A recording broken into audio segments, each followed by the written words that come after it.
नमस्कार मित्रों, red over green के नए संस्करण के साथ मैं आपका होस्ट कर्नल उत्कर्ष राठौर। मित्रों, आज भारतीय सेना दिवस है, इंडियन आर्मी डे, और हम खुशकिस्मत हैं कि इस विषय पर बात करने के लिए हमारे साथ हैं मेजर जनरल संजय मेस्टन, अति विशिष्ट सेवा मेडल, सेना मेडल, विशिष्ट सेवा मेडल। सर, आपका स्वागत है और हम चाहेंगे कि आप हमारे दर्शकों को अपने बारे में कुछ बताएं। कर्नल राठौर, बहुत बहुत धन्यवाद आपको। Happy army day. Thank you sir. ऐसा है कर्नल राठौर, मेरा जो सर्विस है भारतीय सेना में तकरीबन 40 साल ट्रेनिंग को मिला के, और उसके बाद देश के हर इलाके में, चाहे सियाचिन ग्लेशियर हो, चाहे हाई एल्टीट्यूड का इलाका हो, चाहे कश्मीर हो, चाहे राजस्थान हो, चाहे नॉर्थ ईस्ट हो, नागालैंड, मणिपुर, हर जगह नौकरी की है। और सौभाग्य से बाहर देशों में भी किया है। यूनाइटेड नेशंस में मैं मिलिट्री ऑब्जर्वर था, मोज़म्बिक में और रवांडा में 94-95 में एज अ मेजर। उसके बाद अफगानिस्तान में 2011 से लेकर 2014 तकरीबन 3 साल मैं वहाँ डिफेंस अटैचे था एम्बेसी ऑफ इंडिया में, जहाँ मेरे को बहुत ही मतलब हर तरह का लड़ाई देखी वहाँ पर। और साथ में मैं इंडियन आर्मी में military operations directorate operation logistics में रहा हूँ। तो ये तजुर्बा। और दूसरा, मेरे जो परंपरा है, शायद मेरे दोनों बच्चे भी भारतीय सेना में कमीशन हुए और दोनों para SF para special forces में कमीशन हुए, जो एलिटिस्ट ऑफ फोर्स मानी जाती है। सर, ये बहुत ही शानदार परंपरा आपने परिवार की बताई और आपका सफर भारतीय सेना के साथ वाकई बहुत गौरवपूर्ण रहा है। सर, आज आर्मी डे है। कहा जाता है कि भारतीय सेना अपने आप में एक निराली सेना है, अनूठी सेना है। ये क्या है? इसका भारतीय सेना के बारे में आप क्या कहेंगे? कर्नल राठौर, भारतीय सेना वो सेना है जिसमें मेरे ख्याल जो भी नौकरी करता है, चाहे जवान, चाहे सूबेदार, चाहे ऑफिसर, ये एक जज्बा है, एक जुनून है जो नौकरी करने का है। और मेरे को लगता है कि भारतीय सेना, और विश्व में मैं कई देशों में गया हूँ, मैं एक ऐसे अपॉइंटमेंट में भी था कि तकरीबन 23 देश में गया हूँ, चाइना तक गया हूँ, अमेरिका वगैरह। मैंने रियलाइज़ किया कि भारतीय सेना पूरे विश्व में सबसे अव्वल दर्जे की सेना है, उसमें कोई शक नहीं है। और भारतीय सेना की जो लीडरशिप के बारे में कहा जाता है कि जब हम कैजुअल्टीज़ का रेशियो देखते हैं तो हर 10 कैजुअल्टी के पीछे एक ऑफिसर होता है। बिल्कुल, आपने बहुत अच्छी चीज़ बताई है। आप भी इन्फेंट्री के, मैं भी इन्फेंट्री का हूँ, महार रेजिमेंट का। और मेरे को याद है जब मेरी पहली कमीशनिंग हुई थी, मैं नागालैंड में था, पहाड़ों में, इंसर्जेंसी में, और दूसरा था कश्मीर में, हाई एल्टीट्यूड कुपवाड़ा के इलाके में। जी हाँ। जब हमने नौकरी की तो एज अ सेकेंड लेफ्टिनेंट या कैप्टन होते हुए जवानों के साथ एक छोटी पोस्ट में, अगर वहाँ 10 जवान हैं, एक ऑफिसर हमेशा नियुक्त होता था। मेरे ख्याल देश की यही एक संस्था है जहाँ पर ऑफिसर्स जवानों के साथ रहते हैं, साथ सब कुछ करते हैं। यहाँ तक कि आप एक थाली में खाना खाते थे, कई बार जवानों के बंकर में सोते हैं। तो ये जो एक लीडरशिप है, तालमेल है, मेरे ख्याल ये देश के लिए एक मिसाल है कि एक संस्था कैसे चलती है, लीडर आगे, जवान पीछे, और जो हम मिल के काम करते हैं। मेरे ख्याल वो इतना सराहनीय काम है हमारी लीडरशिप की। और आप युद्ध देखिए, कारगिल युद्ध देखिए, यंग ऑफिसर्स बिल्कुल आगे आगे थे, जज्बा होता है उनमें। मेरे को खुद याद होता है जब मैं फर्स्ट ऑपरेशन गया था नागालैंड में, बर्मा के अंदर, सेकेंड लेफ्टिनेंट सबसे आगे चल रहा था जवानों के। सर, भारतीय सेना की मजबूती क्या है, नींव क्या है, फाउंडेशन क्या है? भारतीय सेना की इतनी फाउंडेशन और नींव है कि इस पे पूरा दिन लग जाएगा अगर कोई वर्णन करे, लेकिन कुछ मुख्य चीज़ है। सबसे पहली चीज़ है रेजिमेंटेशन। जी हाँ। जो एक जवान के अंदर भावना होती है अपनी पलटन के लिए, जो हम बोलते हैं नाम, नमक और निशान, उसके लिए जवान मरने के लिए तैयार होता है। कहने का मतलब, जैसे आप मराठा के हैं, मैं महार रेजिमेंट का हूं, तो जवान बिल्कुल शुरू से ही हमेशा बोलते हैं मेरी पलटन सबसे आगे रहेगी, मैं अपनी पलटन का नाक कटने नहीं दूंगा। तो ये एक जो वफादारी है, देश के प्रति और पलटन के प्रति वो एक सबसे बड़ी फाउंडेशन है। और आपने सही कहा कि हमारी नींव में बहुत सारे पत्थर दफन हैं जो हमारी इस ऊंची इमारत को संभाल कर रखते हैं। कहा जाता है कि भारतीय सेना में नौकरी करना is a more than a job, मतलब ये रोजगार नहीं है। भारतीय सेना में काम करना रोजगार नहीं है। इसका मतलब क्या होता है? बिल्कुल कर्नल राठौर, ये रोजगार नहीं है, ये जज्बा है, ये जुनून है, ये एक पैशन है। भारतीय सेना में वही आ सकता है जिसका दिल मजबूत है, पक्का है। भारतीय सेना कमजोर दिल वालों के लिए नहीं है। कमजोर दिल वालों के लिए भारतीय सेना नहीं है। भारतीय सेना उन्हीं के लिए है जो आगे बढ़कर खतरा मोल ले सकते हैं। भारतीय सेना उन्हीं के लिए है जो तिरंगे में लिपटकर घर आने को तैयार है। क्या ऐसी बात है? बिल्कुल, यही तो जज्बा है, यही जुनून है। आज कई सिविल मेरे को मिलते हैं, वो बोलते हैं कि हम भी मरते हैं, सड़कों पे एक्सीडेंट होते हैं। मेरा जवाब होता है वो है एक्सीडेंट। जी हाँ। और हमारे जवान और ऑफिसर्स हम सब मिलकर तैनात रहते हैं।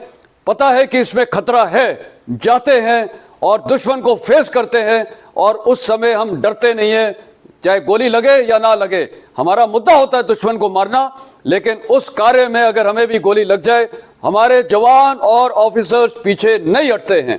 तो ये फर्क है। Wonderful sir. मैंने कई लोगों से मैं मिला हूं जिनके यहाँ 3-3, 4-4 पीढ़ियां लोगों ने फौज में सर्विस की है, और ऐसे भी हादसे हुए हैं कि उनके पिता या उनके दादा किसी युद्ध में वीरगति को भी प्राप्त हुए।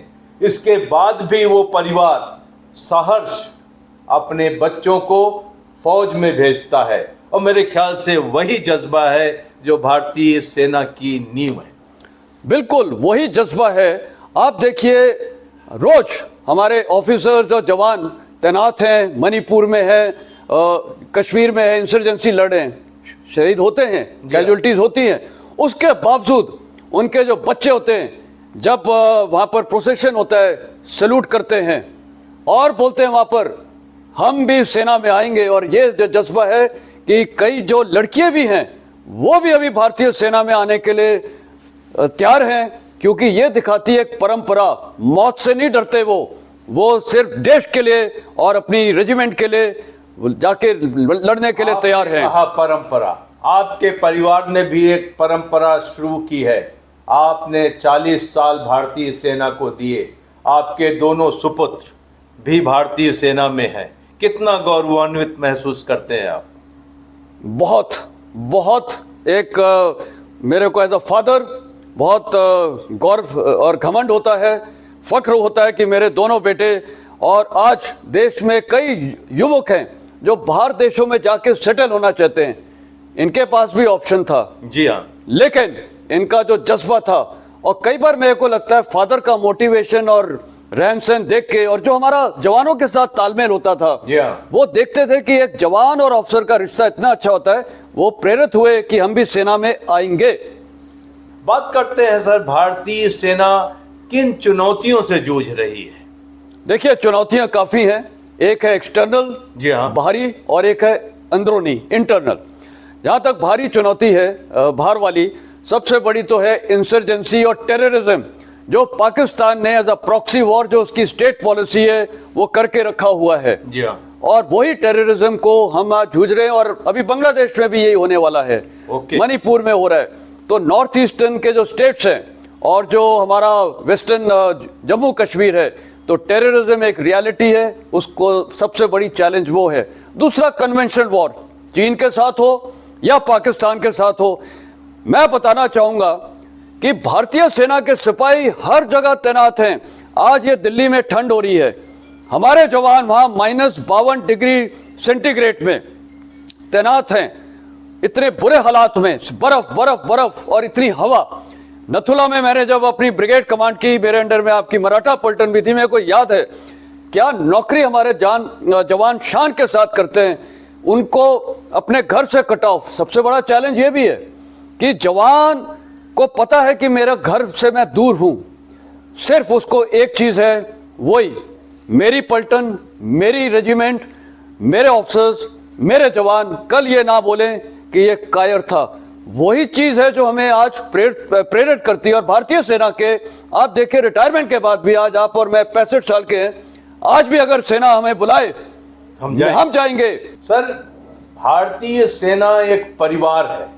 शायद ही कहीं ऐसी मिसाल हो किसी डिपार्टमेंट की या किसी मिनिस्ट्री की जहां उस परिवार में एक्स सर्विसमैन भी हैं, सर्विंग भी हैं, उनके परिवारजन भी हैं, फैमिलीज हैं और सभी का ख्याल रखा जाता है। एक ये परंपरा है जिससे शायद जवान को ये बल मिलता है कि अगर मुझे कुछ हो जाए तो मेरे पीछे मेरे परिवारजनों के देखभाल करने के लिए भारतीय सेना फौलाद की तरह दीवार बनकर खड़ी होगी। क्या बात सही है? और भारतीय सेना तो अपने जवानों के लिए और वेटरन्स के लिए खड़ी है, कोई शक नहीं है। लेकिन कई बार आज मैं आपको दिल से बोलना चाहता हूं कि मेरे को लगता है कि जो देशवासी हैं सेना की इज्जत करते हैं, मानते हैं हम लास्ट रिजॉर्ट है, हमारी गवर्नमेंट को भी पता है कि सेना लास्ट रिजॉर्ट है, लेकिन जो जवान ऐसी कठिन परिस्थिति में नौकरी करता है, अपनी जान देने के लिए निछावर तैयार होता है, कई तो कैजुअल्टीज हो जाते हैं, जिंदगी भर के लिए कैजुअल्टीज हो जाते हैं, उनका देखभाल करना देशवासियों का फर्ज है और सेना का फर्ज है। अब मैं बताना चाहूंगा कि फर्ज क्या है, कैसे देखना है। सबसे बड़ी चीज है भारतीय सेना में एक जवान ऑफिसर लड़ता है हर चीज के लिए, लेकिन सबसे अहमियत वाली चीज होती है इज्जत। जी हाँ, हमें अपने देशवासियों से इज्जत चाहिए। ओके, वो बहुत जरूरी चीज है। बहुत बड़ी बात कही आप। गवर्नमेंट से क्या चाहिए? गवर्नमेंट से चाहिए कि सिर्फ हमारे जो वेटरन्स हैं, जो जवान हैं, उनकी और देखभाल करें। देखिए सैलरी सब कुछ नहीं है, लेकिन एक जो कंपनसेशन होता है वो देना जरूरी है। आज की देश में कई लोग बोलते हैं कि टैक्स हमारा फौज को जाता है। अगर यह भावना है फौज को पैकअप कर दिए, देश की सिक्योरिटी का क्या होगा? आज पूरा देश सांस ले रहा है, हमारी तरक्की हो रही है, प्रॉस्पेरिटी हो रही है, डेवलपमेंट हो रहा है, इकोनॉमी बढ़ी है, क्योंकि हमारी सेना तैनात है।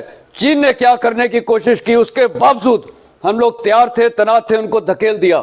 तो ये जब सेना का इतना बड़ा रोल है तो फर्ज पड़ता है पूरे देश का, गवर्नमेंट का, कि लुक आफ्टर, उनको देखभाल करनी चाहिए। छोटी छोटी इश्यू में ये नहीं होना चाहिए कि हम सेना के ये कर रहे वो करना चाहिए, ये देश का फर्ज है।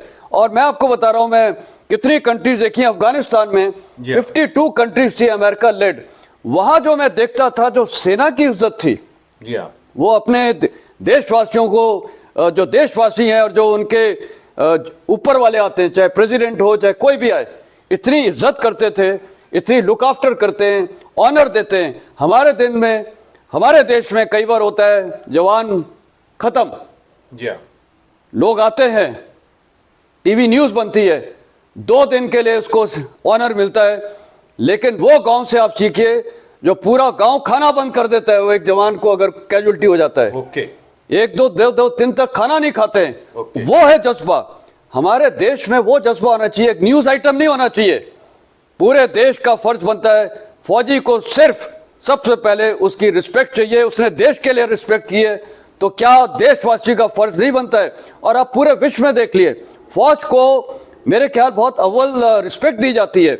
दूसरा वेटरन्स, ये अगर मैं छेड़ सकता हूं, हमारे वेटरन्स सबसे डिसिप्लिन, ट्रेंड, आपसी भाईचारा, और वो एक जो बुनियाद है वो इतनी हमारे अंदर घुस रखी है कि सिस्टम्स को यूज करना चाहिए।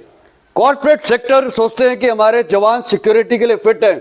मैं आज बोलता हूं किसी भी कंपनी में उनको लगा दिए, इतना बढ़िया काम करेंगे क्योंकि उनके अंदर इतना होनर है, डिसिप्लिन है, और उम्र कुछ नहीं है। आज हमारे जवान फिट हैं, ऑफिसर्स फिट हैं, देश को यूज करना चाहिए उनको।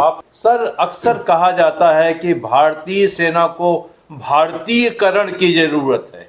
वो कह रहे हैं लोगों, कुछ लोगों का कहना है कि भारतीय सेना में आज भी अंग्रेजियत जिंदा है। ये क्या आप इससे इत्तेफाक रखते हैं? कर्नल राठौर, आप भी जानते हैं जब आप और मैं सेना में आए थे, हमने तो कभी अंग्रेजियत देखी ही नहीं। जी हाँ। मेरे ख्याल देश को तो भारतीय सेना से सीखना चाहिए कि हमारे में तो बिल्कुल अंग्रेजियत है ही नहीं। कैसे? जी हाँ। आप जब कमीशन हुए, हम दोनों कमीशन हुए, मैं महा रेजिमेंट का हूं। जी हाँ। हम जवान क्या बोलते हैं आपस में? जय हिंद। आपकी रेजिमेंट में क्या बोलते हैं? राम राम। जी हाँ। जाट में क्या बोलते हैं? राम राम।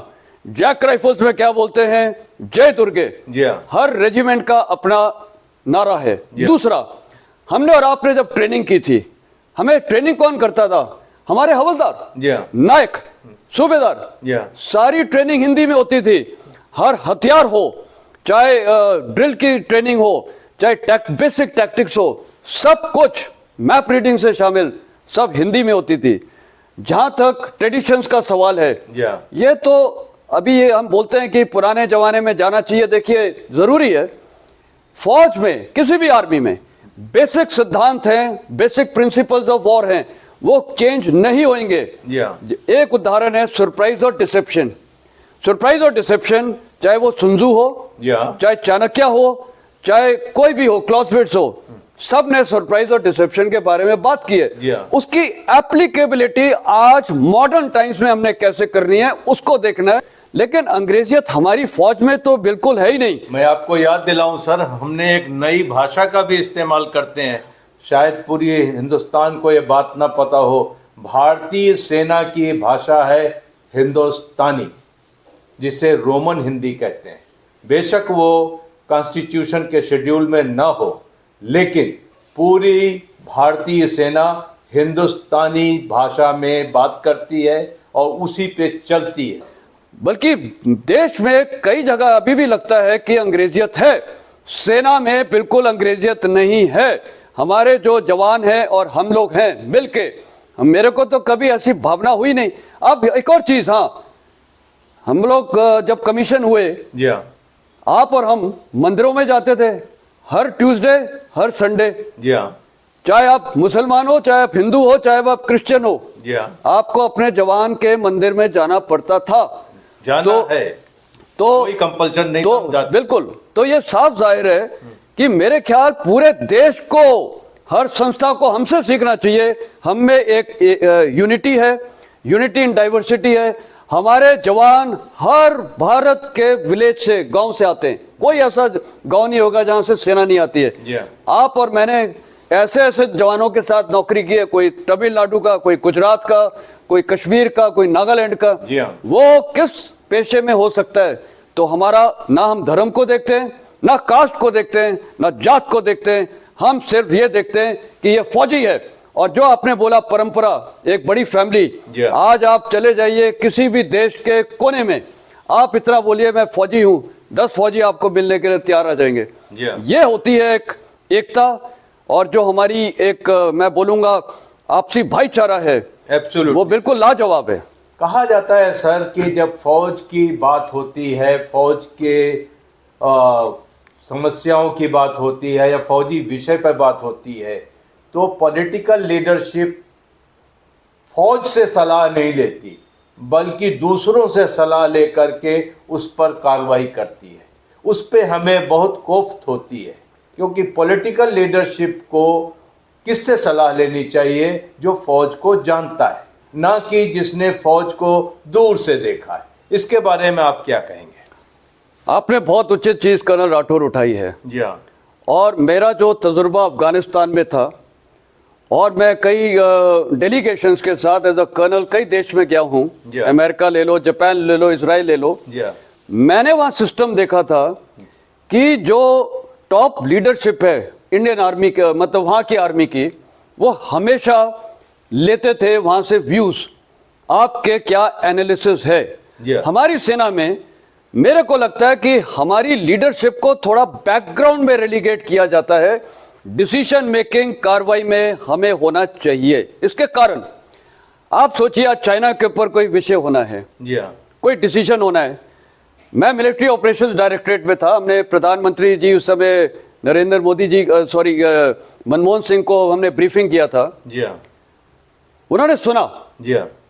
नॉलेज हमारी है ग्राउंड पे। जैसे फील्ड मार्शल मानेकशॉ की, जब वो चीफ थे, उनकी नॉलेज ग्राउंड पे उनकी थी। उनको हालात पता थे। उन्होंने उस समय प्रधानमंत्री को बोला कि ये लड़ाई अभी नहीं, नवंबर में होनी चाहिए। जी हाँ। क्यों? क्योंकि फौजी को पता है कि ग्राउंड के हालात क्या है, कश्मीर के हालात क्या हैं। हमारा से बहुत होना चाहिए पॉलिटिकल प्रोसेस में, डिसीजन मेकिंग में। और मैं तो ये बोलना चाहूँगा कर्नल राठौर, जी हाँ। आज चाहे कॉरपोरेट सेक्टर हो, चाहे नेता लोग हो, पॉलिटिकल लीडर्स, जी हाँ। चाहे डॉक्टर्स हो, चाहे पुलिस हो, इंडियन आर्मी से सब सीख सकते हैं। क्या सीख है? सबसे पहले सीख, भारतीय सेना अपने जवानों के लिए मरती है, जुड़ती है। कहने का मतलब, स्टाफ कॉलेज में भी हमें बताया, we are the servants of the troop. Servant मतलब जी हाँ।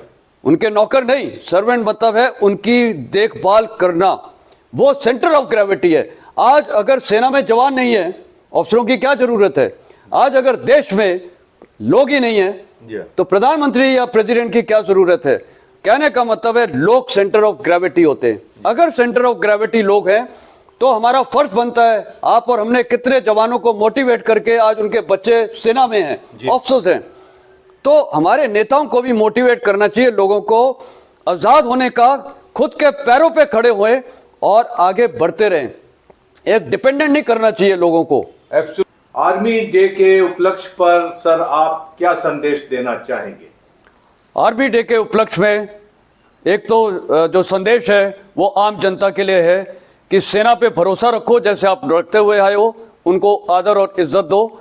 सेना के लिए ये मैसेज है कि जो हमारे भारतीय सेना के ऑफिसर्स और जवान डिप्लॉयड हैं हर इलाके में, नौकरी ऐसे ही बढ़िया करते रहिए और लोगों को बताइए कि अंदर हमारे क्या काबिलियत है। और इस्टेब्लिशमेंट जो हमसे डील करते हैं उनको भी भरोसा होना चाहिए कि भारतीय सेना के खासकर डिसीजन मेकिंग में हमको इन्वॉल्व होना चाहिए, क्योंकि हम देश की सिक्योरिटी को समझते हैं सबसे ज़्यादा। सर आपका बहुत धन्यवाद कि आपने भारतीय सेना दिवस पर बात करने के लिए हमारे साथ वक्त निकाला। Thank you colonel Rathore. Red over green के दर्शकों को भारतीय सेना दिवस की बहुत शुभकामनाएं। बहुत जल्द मुलाकात होगी और तब तक के लिए जय हिंद।